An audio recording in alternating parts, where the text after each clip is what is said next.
हमारे विभिन्न ज्ञानवर्धक कार्यक्रम देखने के लिए आप हमें अभी सब्सक्राइब करें, बेल आइकन को प्रेस करें ताकि आप देख सकें हमारा कार्यक्रम सबसे पहले। और अधिक जानकारी के लिए फेसबुक पेज को लाइक करना न भूलें। जय मां इंद्राक्षी। इंद्राक्षी धाम में दर्शकों आप सभी का हम हार्दिक स्वागत करते हैं। इस विशेषांक में हम बात करेंगे नवरात्र पूजन की, बात करेंगे कलश स्थापना की, बात करेंगे कि कलश स्थापना का क्या शुभ समय है और हम दुर्गा सप्तशती में 13 अध्यायों को सरल तरीके से कैसे पढ़ सकते हैं, किस दिन किस अध्याय का हम पाठ करें। आइए, सबसे पहली बात तो भगवती ने बहुत ही सुंदर हम सबको मौका दिया है शारदीय नवरात्र में जगदम्बा की सेवा करना, जगदम्बा की अखंड ज्योत जलाना, भगवती का पूजा अर्चन करना। ये भी भगवती की ही कृपा है, तभी व्यक्ति कर पाता है। नहीं तो गंगा के किनारे बैठ कर के व्यक्ति कभी डुबकी नहीं लगा पाता है। जब भगवान की इच्छा होती है तभी हमसे श्रेष्ठ कार्य बन पड़ते हैं, समझे। तो आइए अब हम इसमें आपको सबसे पहले तो बता देते हैं 17 अक्टूबर से प्रथम नवरात्र प्रारंभ है और सबसे पहले सुबह सुबह जल्दी उठ जाएं। पूजा पाठ के लिए समय चाहिए होता है, इसलिए थोड़ा सा उस दिन जल्दी उठें और अपने सभी कार्यों से निवृत्त होकर के स्नान आदि करके भगवती का अच्छे से जो भी आप पूजा का दरबार बनाते हैं अच्छे से बनाएं, साफ़ सुथरे तरीके से बनाएं।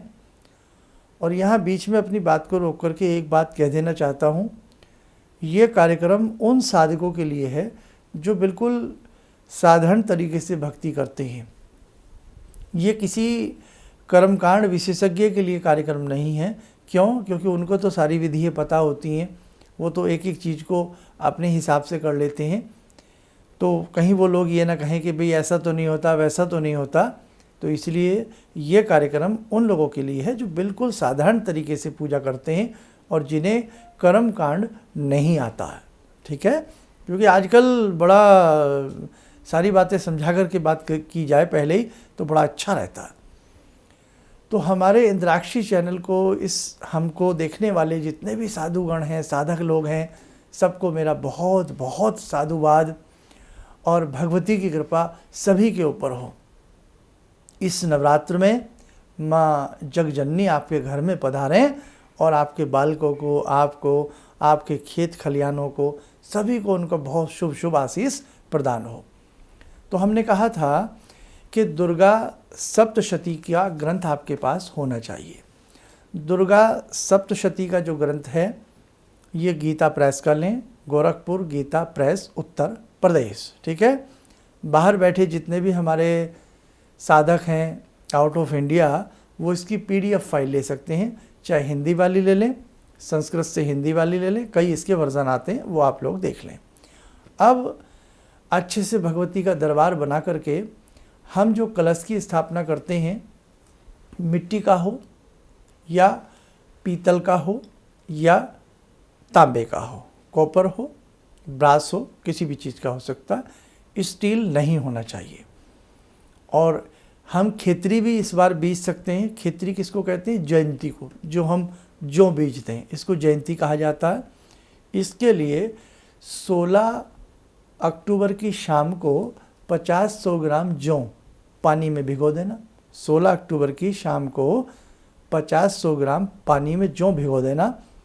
और जो मैंने एक एपिसोड में सामग्री लिखाई थी वो सारी आप ले आना, वो हमारा एपिसोड देख लेना पूजन सामग्री का, सारा सामान उससे देख करके ले आना।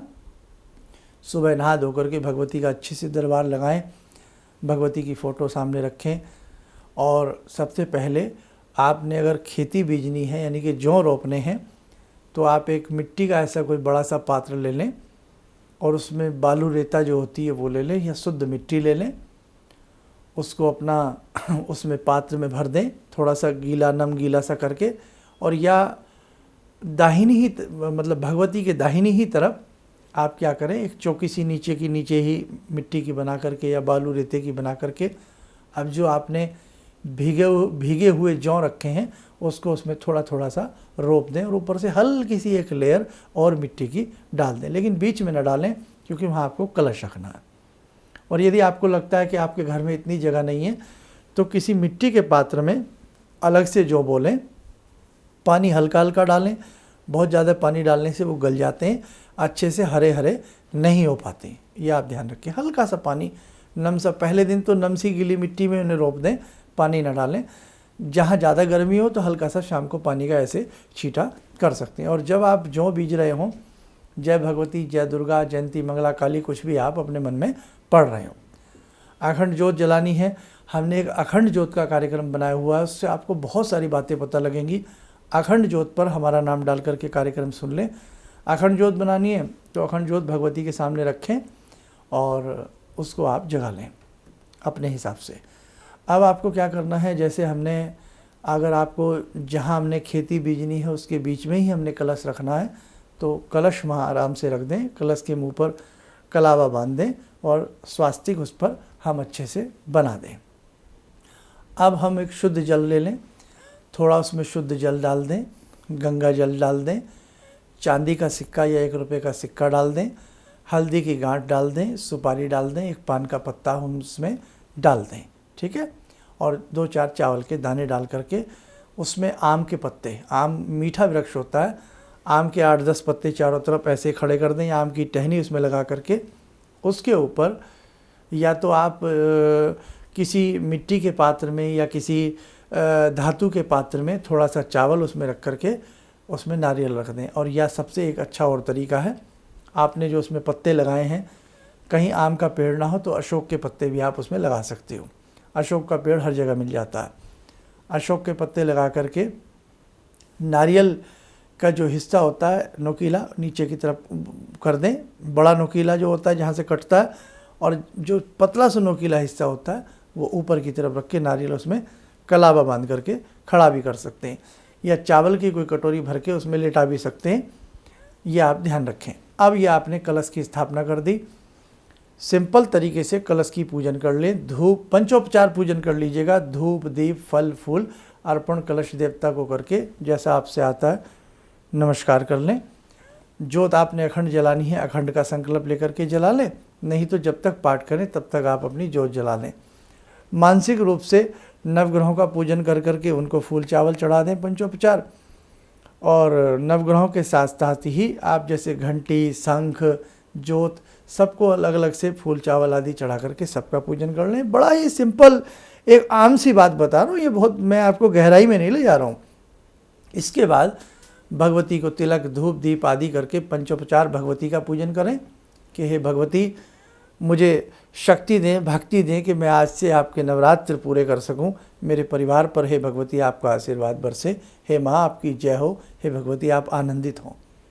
विनीत भाव के साथ षोडशोपचार पूजन, 16 प्रकार का पूजन बताता रहता हूँ बहुत कार्यक्रमों में, या पंचोपचार, पंचोपचार मतलब 5 चीज़ें चढ़ाना, 16 उपचार 16 प्रकार की चीज़ें, धूप दीप फल फूल। और नहीं तो देखो भाई, भाव सबसे बड़े होते हैं। आप ये कभी मत फील करना हाय मुझसे ये गलती हो जाएगी, ऐसा तो नहीं हो गया, कुछ नहीं। माँ है वो, माँ को बेटा जैसा भी दे देता है माँ उसी में प्रसन्न हो जाती है, समझे। तो माँ कभी कुमाता नहीं होती, इसलिए माँ भगवती प्रसन्न होती हैं आपसे, जैसा भी आपसे बने आप भगवती आदि का भगवती का पूजन करें। गणेश आदि का इनसे पहले पूजन कर लें, और नहीं सबसे पहले आप अपने कलश का पूजन कर लें, गणपति का पूजन कर लें, नवग्रह का पूजन कर लें, और भगवती का घंटी शंख आदि का पूजन कर लें। नहीं भी कुछ समझ में आता तो पहले सबसे पहले कलश, और कलश जो है वो भगवती के हमेशा दाहिनी तरफ रखा जाता है, आपके लेफ्ट में, और भगवती के दाहिने में वो अपने आप आ जाता है, क्योंकि आपका लेफ्ट होगा, माता रानी का वो दाहिना हिस्सा होगा, उधर कलश रख लें। और आरती आदि यदि आपको पहले करते हैं तो पहले कर लें, नहीं तो पाठ के बाद आरती करें, ज़्यादा आनंद रहता है।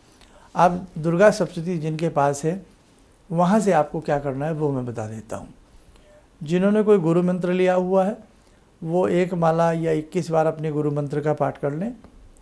जिन्होंने गणपति आदि मंत्र प्रतिदिन की साधना करते हैं तो उस दिन थोड़ी सी कम करके पहले अपनी साधना कर लें, थोड़ी सी, और उसके बाद भगवती को नमन करके भोग आदि लगा करके पूजन शुरू कर लें, या पहले भगवती की साधना कर लें, जैसे आपको सुविधा लगे। ये दुर्गा सप्तशती का ग्रंथ है, अब इसमें कितने अध्याय हैं दर्शकों? इसमें अध्याय हैं 13। हाँ, एक इम्पोर्टेंट बात और रह गई, नोट कर लीजिएगा।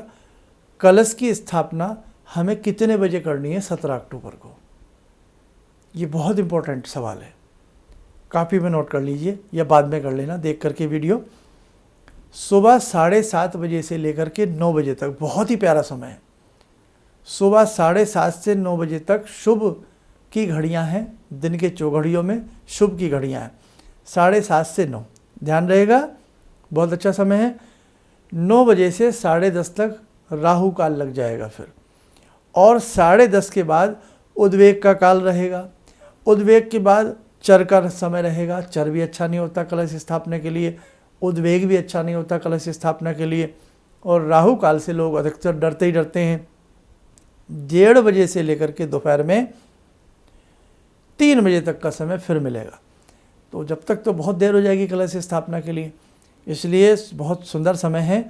सुबह 7:30 से 9 के बीच हर हालत में कलश स्थापना, ज्योत को प्रज्वलित करना, धूप दीप करना, जैसा भगवती को तिलक आदि लगा करके पूजन आदि करना शुरू कर देना। फिर पाठ चाहे 9 बजे के बाद भी होता रहे, लेकिन कलश आदि की स्थापना और पाठ की शुरुआत वो आपकी 9 बजे से पहले पहले हो जानी चाहिए। आगे बढ़ते हैं।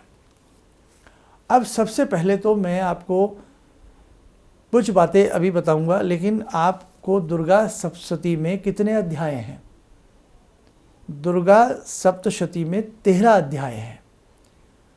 और जिनके पास 13 अध्याय पढ़ने का रोज समय ना हो, या प्रथम चरित, मध्यम चरित, उत्तम चरित, बहुत लोग क्या करते हैं, पहले दिन प्रथम चरित पढ़ते हैं, दूसरे दिन मध्यम, फिर उत्तम, ऐसे भी अलग अलग हिसाब से सबका अपना अपना हिसाब है।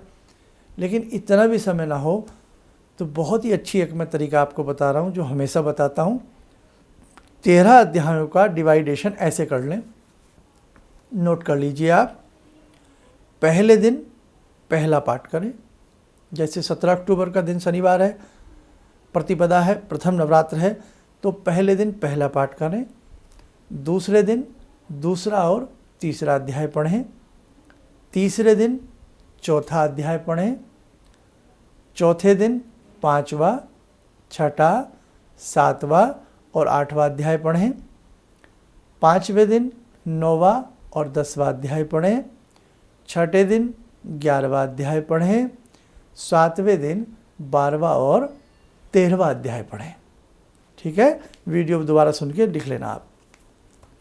अब ये तो हमें अध्यायों का वर्गीकरण हो गया, हम कैसे पढ़ेंगे। अब आ जाइए साहब, हमने दुर्गा सप्तशती को खोला। सबसे पहले दुर्गा सप्तशती जब खोलेंगे, नमस्कार करके खोलेंगे, भगवती को तिलक लगा करके खोलेंगे। अब इसमें सबसे पहले पाठ विधि खोल लेना आप लोग। पाठ विधि में कीलन उत्कीलन के मंत्र हैं। आपने सुना होगा दुर्गा सप्तशती कीलित है, उसे उत्कीलन करना है। बहुत आसान सी बात है, मैं आपको बता भी देता हूँ। जिनके पास नई वाली पुस्तकें हैं उनके लिए मैं बता रहा हूँ, बाकी आप ढूंढ लेना। ऊपर बहुत मोटा मोटा हेडिंग है, पाठ विधि। पाठ विधि में आप आ जाइए, ये दिया है। इसके बाद शापोद्वार करना चाहिए। इसके अनेक प्रकार हैं, देखो लिखा है ओम ह्रीम क्लीम श्रीम क्राम क्रीम चंडिका देव्यै। ये इसका मंत्र है। इसको आदि और अंत में जब हम शुरू करते हैं और जब हम पाठ का समापन करेंगे, शुरू में 7 बार, बाद में 7 बार। इसके बाद आइए, इस दूसरा मंत्र है ओम श्रीम क्लीम ह्रीम सप्तशती चंडी के उत्कीलनम कुरु कुरु स्वाहा। ये मंत्र ये भी पढ़ा जाएगा 21 बार शुरू में और 21 बार बाद में। इसके बाद तीसरा मंत्र है ओम ह्रीम ह्रीम वम वम वाला। ये मंत्र 7 बार शुरू में, 7 बार बाद में।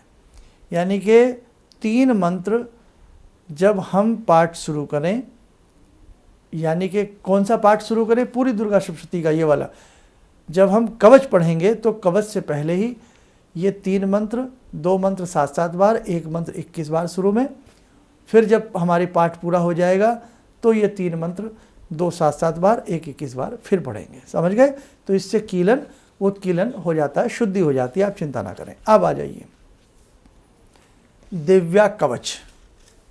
Page number 19। हिंदी में संख्याएं लिखी हैं, अब हिंदी भूलते जा रहे हैं लोग भाई। दिव्या कवच, देवी कवच रोज पढ़ा जाता है। अर्गला स्तोत्र रोज पढ़ेंगे। कीलकम रोज पढ़ेंगे। उसके बाद तंत्रोक्त रात्रि सुक्तम पढ़ेंगे। ये शुरू में इंडेक्स खोल लीजिए, विषय सूची खोल लीजिए इस पुस्तक की। फिर बता देता हूँ, आपने विषय सूची खोला, पहला पेज ही है विषय सूची का। ये जैसे विषय सूची हमने खोला, तो विषय सूची में जब आप पुस्तक नमन करके शुरू करें तो सबसे पहले पाठ विधि में से वो तीनों मंत्र पढ़ लें। फिर देवी कवच प्रारंभ करें, अर्गला स्तोत्र प्रारंभ करें, चाहे संस्कृत में पढ़ें चाहे हिंदी में पढ़ें। फिर नंबर 3 पर कीलकम पढ़ें। नंबर 4 पर तंत्रोक्त रात्रि सुक्तम पढ़ें। उसके बाद नवारण विधि है ना इसमें, जिन्हें विधि आती है विधि से पढ़ लें, नहीं तो नवारण मंत्र की एक माला कर लें। कर लिया। अब इसके बाद शुरू होते हैं दुर्गा सप्तशती के अध्याय। तो हमने क्या बताया, पहले दिन पहला अध्याय कर लेंगे। पहला अध्याय करते ही फिर नवारण मंत्र की एक माला पढ़ेंगे। और इसमें 3 हमने बताए हैं सूक्त हैं। देवी सूक्तम और देवी सूक्तम तंत्रोक्त देवी सूक्तम है, तो तंत्रोक्त देवी सूक्तम आप इसमें पढ़ें तो ज़्यादा अच्छा है। ऋग वेदोक्त देवी सूक्तम है, आप तंत्रोक्त पढ़ें, या देवी सर्वभूतेषु शक्ति रूपेण वो वाला। तो इसमें तंत्रोक्त देवी सूक्तम पढ़ें, बहुत अच्छा रहेगा आपके लिए। अब उसके बाद 3 रहस्य हैं। ये 3 रहस्य आप पहले दिन पढ़ लें, अगर रोज़ समय है तो रोज़ पढ़ लें, नहीं तो पहले दिन और अष्टमी या नवमी जैसे आप करते हैं तब इसे पढ़ सकते हैं। उसके बाद समय है, भगवती के 32 नाम हैं 8 नंबर पर। और उसके बाद 10 नंबर पर सिद्ध कुंजी का स्तोत्र है, वो पढ़ सकते हैं। इतना करने के बाद फिर वही 3 मंत्र जो मैंने बताए, 3 मंत्र बाद में करके आरती आदि करके क्षमा प्रार्थना करके आज का पाठ पूर्ण हुआ। फिर हल्का सा दोबारा बता देता हूँ, हल्का सा फ्रेश माइंड से मेरी बात सुनो, समझ में आ जाएगा। पुस्तक खोली, नमन किया, नमस्कार किया, भगवती का पूजन हम कर ही चुके हैं। पूजन करने के बाद सबसे पहले वो 3 मंत्र कीलन उत्कीलन वाले पढ़े, कवच पढ़ा हमने। और ये आप इंडेक्स से देख लेना, सारी चीज़ें विषय सूची से आपको पता लग जाएंगी। हमने कवच पढ़ा, अर्गला स्तोत्र पढ़ा, कीलकम पढ़ा, फिर हमने तंत्रोक्त रात्रि सुक्तम पढ़ा, नवारण मंत्र ऐं ह्रीं क्लीं चामुंडाई विच्चे की एक माला पढ़ी। फिर हमने पहले दिन पहला पाठ करेंगे, दूसरे दिन दूसरा और तीसरा करेंगे, वो आपको क्रम बता ही दिया मैंने। अब जैसे पहला दिन है तो पहला पाठ करने के ठीक बाद नवारण मंत्र की फिर एक माला की जाती है, पाठ के बाद एक माला करेंगे। फिर तंत्रोक्त देवी सुक्तम पढ़ेंगे। उसके बाद अगर तीनों रहस्य पढ़ना चाहें तो पढ़ सकते हैं, नहीं तो लास्ट वाले दिन पढ़ लेना। दुर्गा जी के 32 नाम पढ़ना चाहें पढ़ सकते हैं, सिद्ध कुंजी का स्तोत्र पढ़ना चाहें पढ़ सकते हैं, आपकी इच्छा है। और फिर तीनों मंत्र वो शुरू वाले कीलन उत्कीलन वाले करके आपका पाठ आरती करके पूर्ण हो जाता है। क्षमा प्रार्थना जरूर मांगना। लेकिन एक चीज़ आपको बता दें, अब जैसे पहला दिन हो गया, अब दूसरे दिन दूसरा और तीसरा अध्याय पढ़ा जाएगा, लेकिन शुरू की ये चीज़ें रोज पढ़ी जाएंगी। कौन कौन सी? कवच, अर्गला स्तोत्र, कीलकम, रात्रि सुक्तम, नवारण मंत्र की एक माला। आज जैसे दूसरा दिन है तो दूसरे दिन भी ये सारा पढ़ा जाएगा। और अध्याय कौन सा आएगा दूसरे दिन? दूसरा और तीसरा अध्याय पढ़ने, फिर नवारण मंत्र की एक माला और या देवी वाला स्तोत्र। और उसके बाद यदि रहस्य पढ़ना चाहे रहस्य पढ़ लो, आरती करना चाहो आरती करके क्षमा प्रार्थना करके पाठ हो गया। तीसरा दिन आया तो तीसरे दिन फिर यही सारी चीज़ें, और तीसरे दिन कौन सा अध्याय आता है वो आपको मैंने बता ही दिया। तो ये इस प्रकार से हम दुर्गा सप्तशती संक्षिप्त विधि से कर सकते हैं, जिसका पूर्ण फल मिलता है। और एक चीज़ और बताऊं, प्रोग्राम लंबा ना हो जाए इसलिए मुझे भी बड़ा सोच के बोलना पड़ता है। आप परेशान मत होना, जैसा आपसे बने आप वैसा करो। हमारा सुबह 7 बजे कार्यक्रम आता है, उसे रोज़ देखते रहना। उसमें रोज़ गाइडेंस देता रहूँगा कि आज कौन सा अध्याय पढ़ना है। ये भी आपके लिए एक सुविधा कर दूँगा, रोज़ बताता रहूँगा। क्योंकि हमें पता है जितनी संसार में भक्ति करने का हम लोगों को मौका मिल जाएगा ना मेरे दर्शकों, उतना हमारे लिए अच्छा है। और यदि जो मेरे साधक, जो मेरे दर्शक दुर्गा सप्तशती नहीं पढ़ सकते, तो वो केवल रोज़ चलते फिरते उठते बैठते भाई पूजा पाठ तो आप सुबह कर ही सकते हो ना, भगवती को धूप दीप आदि चंदन आदि लगा करके, फूल आदि चढ़ा करके, फल फूल जो भी आपकी श्रद्धा है, मिष्ठान आदि चढ़ा करके पूजा करें। और केवल निवारण मंत्र पढ़ सकते हैं आप, ऐं ह्रीं क्लीं चामुंडाय विच्चे। आधा घंटा, 1 घंटा, 5 माला 11 माला रोज़ का नियम बना लो कि सुबह शाम या एक समय नियम बना लो, मैं करूँगा। उसके बाद भगवती की आरती कर दो और बस आपका पाठ हो गया। और दिन में चलते फिरते उठते बैठते निवारण मंत्र करते रहना। एक विशेष और बात बता देता हूँ, इन दिनों में गायत्री मंत्र पढ़ना सोने पर सुहागा होता है। जिन साधकों के पास समय हो तो इन दिनों में गायत्री मंत्र और निवारण मंत्र, यदि केवल 2 ही मंत्र आपने मेरे साधकों पढ़ लिए, मैं आपको विश्वास दिलाता हूँ आपके जीवन में बहुत शुभ आएगा, बहुत स्वस्थ की प्राप्ति होगी, बहुत लाभ की प्राप्ति होगी। 2 ही मंत्र, गायत्री मंत्र और निवारण। पहले गायत्री पढ़ें, जैसे आपने नियम बना लिया रोज़ में गायत्री मंत्र की 5 माला करूँगी और 5 माला या 11 माला निवारण की कर लो। उसके बाद दुर्गा जी की आरती करके, कपूर आदि अर्पण करके क्षमा प्रार्थना कि हे भगवती, मुझसे जो कोई पाठ करते समय भूल चूक हुई हो मुझे क्षमा करें। संस्कृत आती है, आवाहनम न जानामि, आता है तो उस तरह से पढ़ ले और बस कर ले। तो दर्शकों, ये थी कलश स्थापना का, मैंने आपको बता दिया कि क्या समय है और कैसे दुर्गा सप्तशती हम पढ़ते हैं, संक्षिप्त तरीके से मैंने बताया है। बाकी रोज़ के हमारे कार्यक्रम देखते रहिए, आपको और भी सारी चीज़ें स्टेप बाय स्टेप बता दूंगा। और उस दिन भी 7 बजे, 17 अक्टूबर की 7 बजे का भी कार्यक्रम देखिएगा, 16 अक्टूबर की 7 बजे का भी कार्यक्रम देखिएगा, सारी चीज़ें आपको पता लगती रहेंगी। इस कार्यक्रम के दौरान आपको कुछ समझाने में, कुछ बताने में मुझसे भूल चूक रह गई हो तो उसके लिए मैं क्षमा चाहता हूँ। जय माँ इंद्राक्षी। भगवान से जुड़ो और भगवान को से जुड़ने का जरिया आपने बताया, बहुत अच्छा लगा, बहुत धन्यवाद। और सनातन धर्म को जिंदा रखने के लिए आप जो प्रयास कर रहे हैं वो बहुत सराहनीय है। हम लोग को मौका मिला है, हम लोग भाग्यशाली हैं जो आपके करीब आने का हम लोग को मौका मिला है। किसी भी समस्या के समाधान के लिए मिले प्रसिद्ध हस्तरेखा एवं वास्तु विशेषज्ञ प्रोफेसर धर्मेंद्र शर्मा जी से। नोट: शिविर में भाग लेने हेतु एवं व्यक्तिगत रूप से मिलने के लिए कॉल करने का समय सुबह 10 बजे से शाम 6 बजे तक। हमारे विभिन्न ज्ञानवर्धक कार्यक्रम देखने के लिए आप हमें अभी सब्सक्राइब करें, बेल आइकन को प्रेस करें ताकि आप देख सकें हमारा कार्यक्रम सबसे पहले। और अधिक जानकारी के लिए फेसबुक पेज को लाइक करना न भूलें।